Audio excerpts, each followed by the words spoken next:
নমস্কার, daily news line চ্যানেলে জানাই আপনাদেরকে স্বাগতম। সংবাদ পড়ছি আমি বিশ্বজিৎ। প্রতি বছরের ন্যায় এবারও সার্বজনীন রামসীতা পূজা কমিটির উদ্যোগে সোমবার থেকে মধ্যদলের পানিবড়া জিপির সীতারামপুরে শুরু হয়েছে রামসীতার পূজা। বুধবার পূজা কমিটির কর্মকর্তারা বলেন, গত এক বছরের অধিককাল থেকে পৌষ সংক্রান্তির দিনে এখানে রামসীতার পূজার আয়োজন করা হয়। এ উপলক্ষে এখানে মেলার আয়োজন করা হয়। মেলা উপলক্ষে প্রতিদিন প্রচুর দর্শনার্থীর সমাগম ঘটে সীতারামপুরে। বুধবার সন্ধ্যার মেলার সমাপ্তি ঘটে। বিস্তারিত দেখতে থাকুন ডেইলি নিউজ লাইন চ্যানেলের ক্যামেরায়।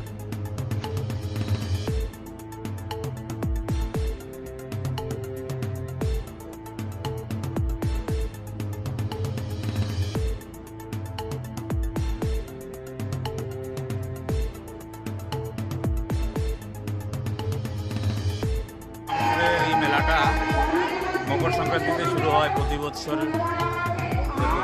নিয়ে এবারও খুব সুন্দরভাবে উদযাপিত হচ্ছে।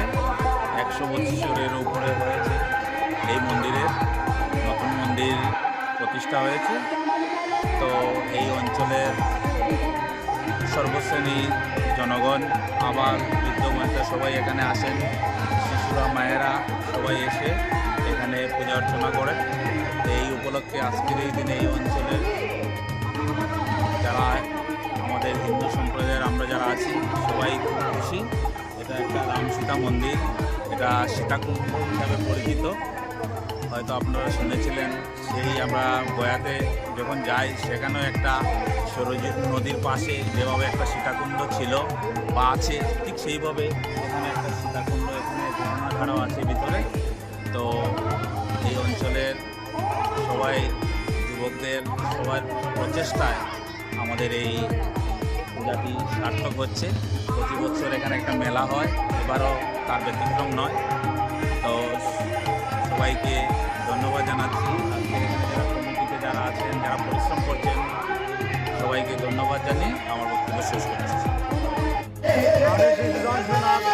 সীতাকুণ্ড পূজা কমিটির সম্পাদক মাননীয় আমাদের মন্ত্রী পরিমল শুক্লবৈদ্য মহাশয়ে আমরা একটা অনুদান দেওয়ায় রাম মন্দিরটা কোনোরকম একটা গঠন করা হয়েছে। রাম মন্দিরের চূড়া এখনও গঠন হয় নাই। যে মন্ত্রীর কাছে অশেষ ধন্যবাদ। আমরা যে এই দান করায় আজকে আমরা এই রাম মন্দিরটা স্থাপন করতে পারছি। দীর্ঘ এই রাম মন্দিরের বয়স হয়ে যাব প্রায় 200 বছর, 107-এর মতো হইব।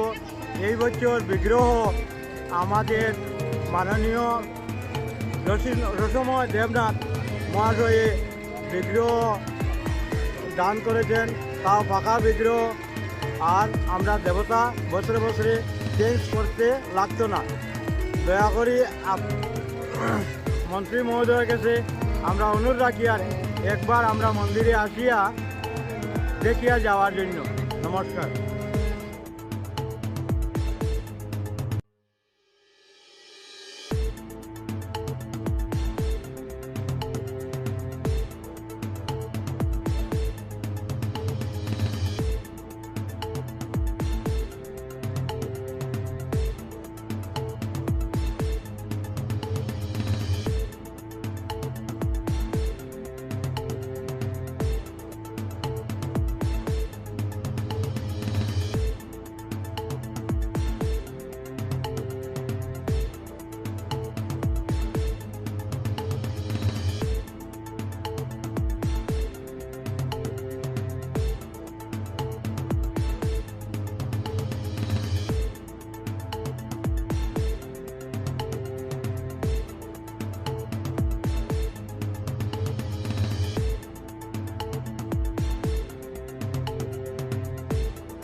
আমাদের সংবাদ পরিবেশন আপনাদের ভালো লেগে থাকলে লাইক, শেয়ার ও কমেন্ট করে পরবর্তী সংবাদ তৈরি করতে আমাদের উৎসাহিত করুন। নতুন ভিউয়ার্স হলে আমাদের চ্যানেলটি চট করে লাইক, শেয়ার ও কমেন্ট করবেন, তার সঙ্গে সাবস্ক্রাইব করতে ভুলবেন না। ডেইলি নিউজ লাইন চ্যানেলের পক্ষ থেকে আপনাদের জানাই ধন্যবাদ।